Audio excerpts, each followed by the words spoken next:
Hi guys, we are going to go ahead and get started with chapter 9. And as a teenager, you may not be really concerned with insurance, but you really need to be, especially since you're not just a teenager anymore, you're fixing to be an adult. Imagine that, just 4 weeks of school left of the entire schooling all the way up through high school. So this is an exciting time for you guys. I sure wish we were together. It was great to see some of your faces last week during the parade. I appreciate you guys getting to come out and waving. It just put a smile on my face and made it for a fun weekend getting to see some of you guys.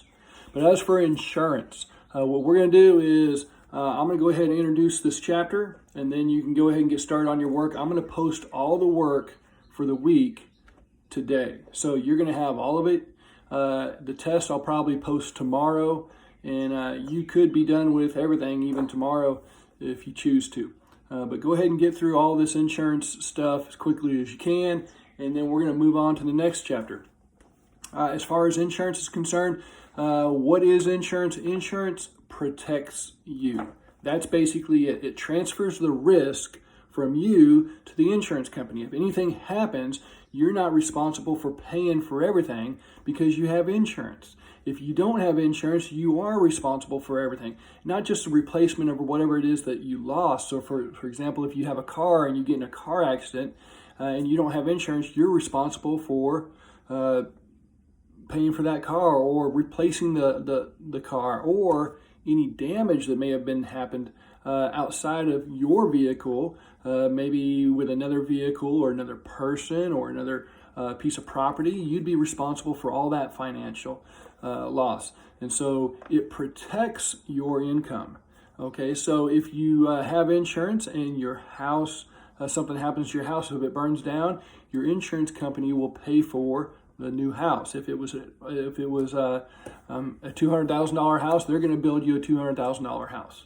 And so you're not responsible for that financial loss. The insurance is. So the risk is transferred from you to the insurance company. Same thing with an automobile, okay, or if you do any damage with that automobile. So the risk is taken over by the insurance company. So insurance is actually a good thing. And with that being said, there's about 7 different types of insurance. There's homeowners or renters insurance. There's obviously auto insurance. There's health insurance. There's disability insurance. There's long-term care insurance. There's identity theft protection, which is also a type of insurance that's kind of new in the last decade or so, or 2 decades. And then also life insurance. Now with these, you don't need to have all these different types at the entire time of your life. Like for example, right now, you need to have health insurance. And if you have your license, which most of you I'm sure do, then you need to have car insurance or auto insurance. Beyond that, you really don't need to have any other type of insurance now. But as you progress in your life into adulthood, this is one of those adulting lessons, insurance, then you need to pick up some of these other ones. So for example, in a couple of years or so, whenever you're out on your own, you have your own apartments, you're going to need to have renter's insurance. The renter's insurance does not cost very much. It's very low cost because all these insurances are based on a numbers game. What is the likelihood that this is going to happen? So if you're an 18-year-old boy, well, the likelihood of you maybe having an accident or something like that, the numbers just say you are more apt to have an accident. And so as a result, you're going to have to pay more for auto insurance, or your parents are going to have to pay more for auto insurance if you're an 18-year-old boy. But if you're an 18-year-old girl, it doesn't cost as much. Because girls, why? Just because that's the numbers game. Statistically, girls are safer drivers as far as between boys and girls. And so their insurance isn't as much. So it's all a numbers game. So right now, you're going to have life insurance. Everyone needs to have life insurance their entire life. You're going to have probably auto insurance. And in a couple of years, you're going to have renter's insurance. Like I said, it's going to be, it doesn't cost very much. But it's if you have your own apartment, you get renter's insurance. It basically insures everything that's in your apartment. If anything was to happen to your apartment, whether it was burglarized or whether it was burned down or whatever else, everything's insured in there. The likelihood of that happening is not very high, so the cost is going to be very low. All right. So then as you progress later on, maybe 5 years after that, maybe you're married and you have your your career job and you have children, at that point you need to start looking into life insurance. You need to have life insurance or maybe disability insurance, but you don't need to have long-term care insurance. So these insurances kind of come on as you get older, and at some point you could even get rid of life insurance or disability insurance. And so you're going to learn all about this type of stuff in the video lessons. A couple things you need to be aware of is premium and deductible. Premium is what you pay every month. That is your monthly bill.